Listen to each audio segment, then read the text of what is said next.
तो आज की सबसे बड़ी खबर कि संसद में एंटी पेपर लीक बिल पर संसद के उच्च सदन यानी राज्यसभा में चर्चा चल रही थी, लेकिन यहां पर लोकसभा की तरह बिल को छोड़कर बाकी हर मुद्दा उठाया गया। गूंज थी पैलेट गन की, गूंज थी मनुस्मृति की। आज जब मल्लिकार्जुन खड़गे इस बिल पर बोलने के लिए खड़े हुए तो उन्होंने मनुस्मृति का जिक्र किया और तब संसद के अंदर, राज्यसभा के अंदर हंगामा मच गया। सबसे पहले आपको सुनवाती हूं कि कैसे आज राज्यसभा में सरकार ने मल्लिकार्जुन खड़गे के बयान को लेकर न सिर्फ नाराजगी जताई बल्कि जवाब भी दिया। सुनिए।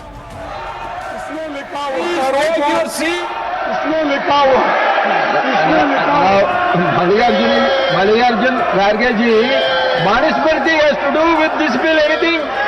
No, whether this Manusmriti is having anything to do with this bill? जहां तक मेरी पूरी जानकारी है, ये तथ्यों से परे है और मनुस्मृति का ओरिजिनल टेक्स्ट उसको ऑथेंटिकेट करे। ये ओरिजिनल नहीं है। ये मैं निवेदन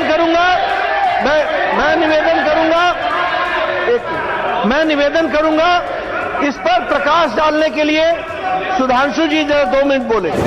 आई विल ऑथेंटिकेट what खड़गे ji has said। Sir, Jairam Ramesh ji बहुत विद्वान व्यक्ति हैं, मैं उन्हें बताना चाहता हूं सर, विलियम जोन्स जो कलकत्ता हाई कोर्ट के जज थे 1790 में उन्होंने मनुस्मृति का ट्रांसलेशन किया। बाबा साहब अम्बेडकर की किताब who were Shudras, chapter number 1, page number 1, paragraph number 3, उन्होंने लिखा है there is no connection of modern day schedule caste with the Vedic and Shudras. Baba Saheb Ambedkar की किताब द अनटचेबल्स, उस पर लिखा है देयर वाज नो अनटचेबिलिटीज मनुजरा। सर, मैंने बाबा साहब को कोट किया है। तो सुधांशु त्रिवेदी ने संसद में कहा कि बाबा साहेब अंबेडकर ने खुद कहा है कि मनुस्मृति में शूद्र का जो जिक्र है वो प्रेजेंट डे एससी से मेल नहीं खाता है। ये मामला उठा संसद में क्योंकि मल्लिकार्जुन खड़गे ने मनुस्मृति का जिक्र किया, लेकिन आज उन्होंने पैलेट गन का भी जिक्र किया। जिस तरह लोकसभा में राहुल गांधी ने पैलेट गन का मुद्दा उठाया था, मल्लिकार्जुन खड़गे ने भी उसी तरह राज्यसभा में मुद्दा उठाया। लाठी चार्ज कराने के लिए, आंसू गैस करने के लिए, छोड़ने के लिए पैलेट गन के इस्तेमाल का आदेश किसने दिया? देश इन सवालों का जवाब चाहता है। अगर गृह मंत्री इनके जवाब नहीं दे सकते तो उन्हें इस्तीफा देना चाहिए। अगर वे इस्तीफा नहीं देते तो प्रधानमंत्री को उन्हें पद से हटाया जाना चाहिए और दूसरे बर्खास्त करना चाहिए। किसका आंख गया, किसका कान गया, किसका हाथ गया, किसका पैर टूटा, इसका जिम्मेदार कौन है? इसका जिम्मेदार आप है, होम मिनिस्टर है। आप बंद कमरे में रह के आप सुन रहे होंगे मेरी बात, लेकिन आप बंद कमरे में रह के बहुत दिन छुप नहीं सकते। एक दिन हम बाहर खींच के लाएंगे और जनता के सामने हम दिखाएंगे इनके दिलों में क्या है। तो पैलेट गन पर जवाब मांग रहे थे मल्लिकार्जुन खड़गे। अब पैलेट गन का कथित इस्तेमाल सियासत का केंद्र बन गया है और संसद में इसी की गूंज है। विपक्ष छात्रों पर पैलेट गन चलाने का आरोप लगा रहा है। राहुल गांधी संसद के अंदर और बाहर ये मुद्दा उठा चुके हैं। अखिलेश यादव भी इस मुद्दे पर सरकार पर हमलावर है। कल राहुल गांधी ने एक प्रेस कॉन्फ्रेंस भी की थी, आपने देखा, और उस प्रेस कॉन्फ्रेंस में उन्होंने कहा पैलेट गन चली, किसके ऑर्डर पर चली, कौन जिम्मेदार है। विपक्ष के लिए सरकार को घेरने का एक बड़ा मौका है। विपक्ष इसे छात्रों के दमन से जोड़कर दिखाना चाह रहा है। इसके जरिए सरकार पर नैतिक दबाव बनाने की एक कोशिश है। अब राहुल गांधी जानते हैं कि कामयाब रहे तो सियासी बढ़त मिलेगी। कांग्रेस को युवाओं और छात्रों से समर्थन मिलने की उम्मीद है। विपक्ष का रुख देखकर बीजेपी भी पूरी तरह से सतर्क है। इस मुद्दे पर बीजेपी डिफेंसिव होने को तैयार नहीं है और इसीलिए संसद के अंदर जितेंद्र सिंह ने कहा कि छात्रों पर गोली नहीं चलाई गई। अब बीजेपी कांग्रेस पर भ्रम फैलाने के आरोप लगा रही है। वो इसी तरह से हमला कर रही है। विपक्ष सियासी फायदे के लिए झूठ फैला रहा है, ये बीजेपी कह रही है। बीजेपी जताना चाह रही है कि विपक्ष को हावी नहीं होने देगी, क्योंकि वो सिर्फ एक भ्रम फैलाने का काम कर रहा है।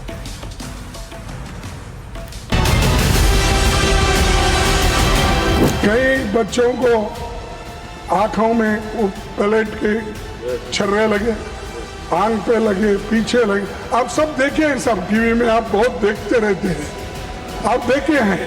लेकिन ये देखकर हमको तो शर्म आई, उनको शर्म आया कि नहीं मुझे मालूम। ये बार बार स्पष्ट किया गया कि गोली चली ही नहीं, अश्रु गैस, टीयर गैस का इस्तेमाल हुआ, लेकिन जब गोली चली ही नहीं तो आदेश देने का सवाल ही नहीं पैदा होता।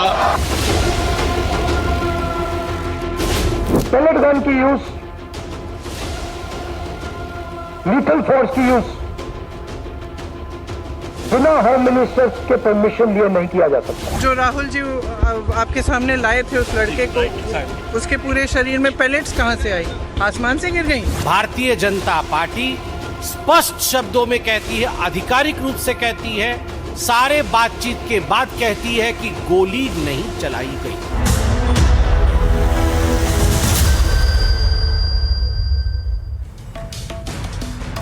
इस सब के बीच जब सियासत पैलेट गन के नाम से गरमाई हुई है, पैलेट गन पर सुप्रीम कोर्ट में भी बड़ी सुनवाई हुई। पैलेट गन के इस्तेमाल पर रोक लगाने से सुप्रीम कोर्ट ने साफ इनकार कर दिया है। आज जंतर मंतर पर जो पैलेट गन चलने के आरोप लगे, उसे लेकर कुछ याचिकाएं दायर की गई थी और उन्हीं याचिकाओं पर सुप्रीम कोर्ट में सुनवाई थी। सुप्रीम कोर्ट ने साफ कहा कि वो पैलेट गन के रोक को इजाजत नहीं दे सकता, यानी पैलेट गन का इस्तेमाल रोकेगा नहीं। पुलिस खास परिस्थितियों में पैलेट गन चला सकती है, ये कहा सुप्रीम कोर्ट ने, और ये भी कहा कि इस्तेमाल सही था या गलत, इसकी जांच हो सकती है, लेकिन हम मना नहीं कर सकते। पैलेट गन की परमिशन वाले नियम चैलेंज नहीं किए गए। नियम को चैलेंज किए बिना पैलेट गन पर रोक संभव नहीं है। अब सुप्रीम कोर्ट ने पैलेट गन पर केंद्र सरकार को भी नोटिस भेजा। केंद्र से पैलेट गन इस्तेमाल की गाइडलाइंस पर जवाब मांगा। दिल्ली सरकार को प्रदर्शनकारी का इलाज कराने का भी निर्देश दिया। 20 जुलाई को सीजेपी ने संसद मार्च के दौरान हिंसा हुई थी और इसी दौरान प्रदर्शनकारी पैलेट गन के छर्रों से घायल हुए थे। आरएएफ के इस्तेमाल हुए हथियारों के रिकॉर्ड भी सुरक्षित रखे जाने चाहिए, ऐसा सुप्रीम कोर्ट ने कहा है। तो दोनों बातें, जो घायल हुए उनका इलाज कराए सरकार, और दूसरी तरफ पैलेट गन के इस्तेमाल पर रोक नहीं लगाई जा सकती है, क्योंकि पुलिस कर्मियों को मेटालिक पैलेट गन पर अगर किसी को रोक चाहिए तो उसके लिए खास तौर से एक सुनवाई होनी चाहिए। इन सब के बीच आपको बताऊं कि आज की बिग एक्सक्लूसिव आपके लिए क्या है वो भी बता देती हूं, क्योंकि आज संसद में जिस तरह से मनुस्मृति का जिक्र हुआ, उससे पहले पैलेट गन का जिक्र लगातार 2 दिन से हो रहा है। एंटी लीग बिल पर विपक्ष की रणनीति बिल्कुल साफ थी, उसे आपत्तियां गिनानी थी, छात्र विरोधी नहीं दिखना था। ये मैं अंदर की खबर आज आपको बता रही हूं इस बिग एक्सक्लूसिव में कि आखिर विपक्ष की रणनीति कैसे बनी। विपक्ष बिल का विरोध करता तो छात्र विरोधी कहा जाता, बीजेपी उसे लीक माफिया समर्थक साबित कर सकती थी, इसीलिए विपक्ष ने सदन के लिए नई रणनीति तैयार की। कांग्रेस पार्टी ने तय किया कि वो सीधे अमित शाह को ही टारगेट करेगी। यही काम राहुल गांधी ने 29 जुलाई को लोकसभा में किया। राहुल गांधी ने सदन में सीधे केंद्रीय गृह मंत्री पर हमले किए। कांग्रेस पार्टी ने यही रणनीति राज्यसभा के लिए भी तय की। अब राज्यसभा में खड़गे ने राहुल गांधी वाली स्ट्रैटेजी अपनाई। कांग्रेस को पता था कि राज्यसभा में एनडीए का संख्या बल है, वो विरोध के बाद भी एंटी लीग बिल पास करा ले जाएगी, लेकिन पैलेट गन पर सरकार को सदन में घेरा जा सकता है। इसी बहाने गृह मंत्री पर भी निशाना साधा जा सकता है। विपक्ष ने समाजवादी पार्टी की भूमिका भी तय कर दी है। चढ़ावा चोरी पर विपक्ष को समाजवादी पार्टी लीड करेगी। अब इसके बाद ये सब मैं आपको अंदर की खबर बता रही हूं, जो हमारे सहयोगी मनोरंजन भारती ने हम तक पहुंचाई है। 20% एथेनॉल मिलाने का मुद्दा भी विपक्ष के एजेंडे में है। ये मुद्दा राम मंदिर में चंदा चोरी के बाद उठाया जाएगा। तो आप इसे समझिए कि इस रणनीति पर काम हुआ, इस रणनीति के बारे में विचार हुआ। हमारे सहयोगी मनोरंजन भारती इस वक्त हमारे साथ जुड़ रहे हैं। बाबा जरा बताइए कि ये रणनीति आखिरकार क्यों बनाई गई, कैसे बनाई गई, क्योंकि विपक्ष को तो पता था कि सरकार के पास नंबर है, वो बिल पास करा लेंगे। देखिए, विपक्ष की रणनीति साफ है। विपक्ष को लगता है कि सरकार भले ही दोनों सदनों में जो है परीक्षा बिल पास करा लिया हो पेपर लीक के मामले में, लेकिन अभी भी विपक्ष के पास कई मुद्दे हैं। जब भी संसद का सत्र सुबह शुरू होता है उसी समय जो है इंडिया गठबंधन की मीटिंग होती है, उसी में तय कर लिया जाता है कि आज किस मुद्दे पर सरकार पर हमला बोला जाएगा। अब सबसे बड़ा मुद्दा जो संसद में है वो अयोध्या में राम मंदिर में चंदा चोरी का है। विपक्ष जो है लगातार उस बात को लेकर के संसद भवन में प्रोटेस्ट कर रहा है और प्रोटेस्ट के नए नए तरीके भी ला रहा है। हमने देखा है कि वहाँ पर एक दान पेटी लेकर के आते हैं जिसमें समाजवादी पार्टी के सांसद जो हैं सबसे आगे होते हैं। दान पेटी लाते हैं, वो दान पेटी को सामने रखते हैं, उसमें पैसे डालते हैं और जब उनसे हम लोग पूछते हैं कि भाई साहब इन पैसों का क्या होगा, तो वो कहते हैं कि इन पैसों को जो है दान पेटी को हम अयोध्या भेजेंगे क्योंकि अयोध्या में हमारे दिए गए चंदे की चोरी कर ली गई है। इस मामले में पूरा विपक्ष जो है एकजुट है।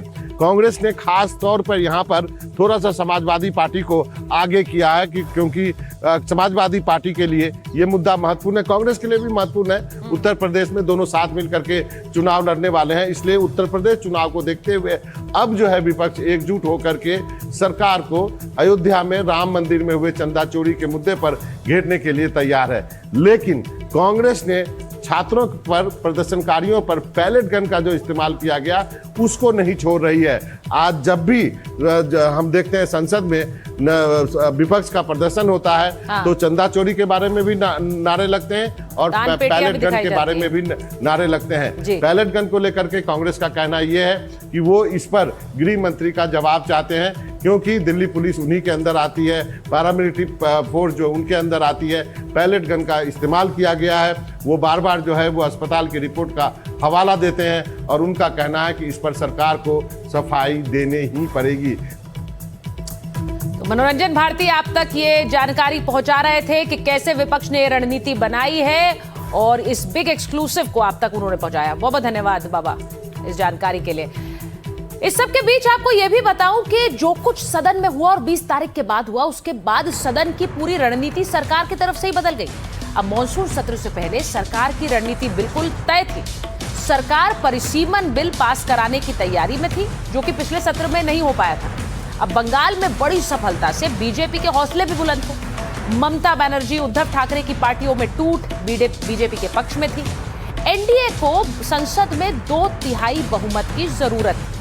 माना जा रहा था कि एनडीए बहुमत के बहुत करीब है। डीएमके, एनसीपी, शरद पवार के समर्थकों को तैयार भी करने में लगी हुई थी, ऐसी खबरें भी आई। इस बीच दिल्ली में छात्र आंदोलन तेज हो गया। आंदोलन तेज हुआ तो सरकार पर दबाव बढ़ने लगा और दिल्ली में 20 जुलाई की हिंसा के बाद दबाव और ज्यादा बढ़ गया। छात्रों का मुद्दा भावनात्मक मुद्दे में बदलता दिखने लगा। सारी पार्टियां बाकी मुद्दे छोड़कर, चढ़ावा चोरी का मुद्दा छोड़कर इसी मुद्दे पर आ गए। समर्थन को तैयार दिख रहे दल भी पांव खींचने लगे। इसके बाद सरकार ने अपनी रणनीति बदल ली और माना जा रहा है कि इस सत्र में परिसीमन बिल फिलहाल के लिए नहीं आएगा क्योंकि भारी विरोध का सामना करना पड़ सकता है।